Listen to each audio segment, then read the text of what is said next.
اسممو صدا کنی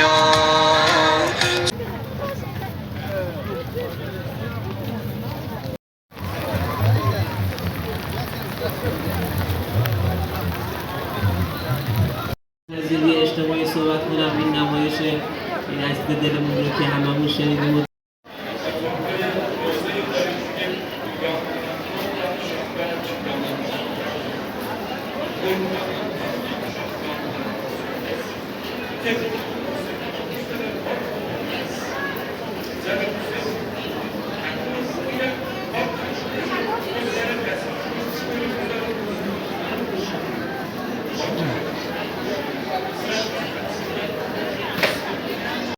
بزرگوار عملات اومدن به دقایق دیگر هم بیان و برنامه رو آغاز می‌کنند و برنامه رو یه آنتن زنده خواهیم داشت. میخوام یه خواهشی کنم. اول اینکه عرض سلام و تبریک و خیر مقدم رو اینها به جای کن.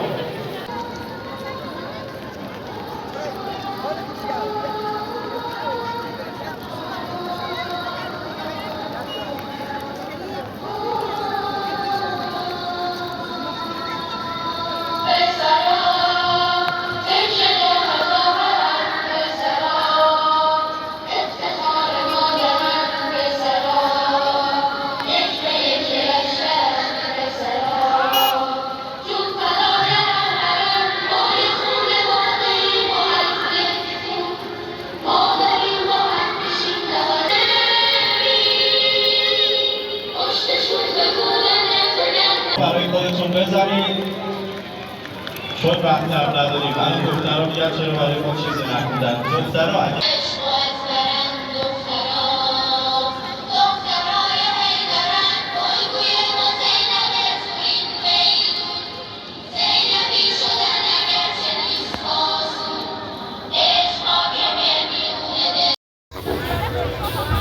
جوری در این ایام اظهار عجز بکنیم، زجه بزنیم در نبود و در پرده غیبت و قربت بودن حجت ابن حسن. چقدر بیقرار حجت ابن حسن شده.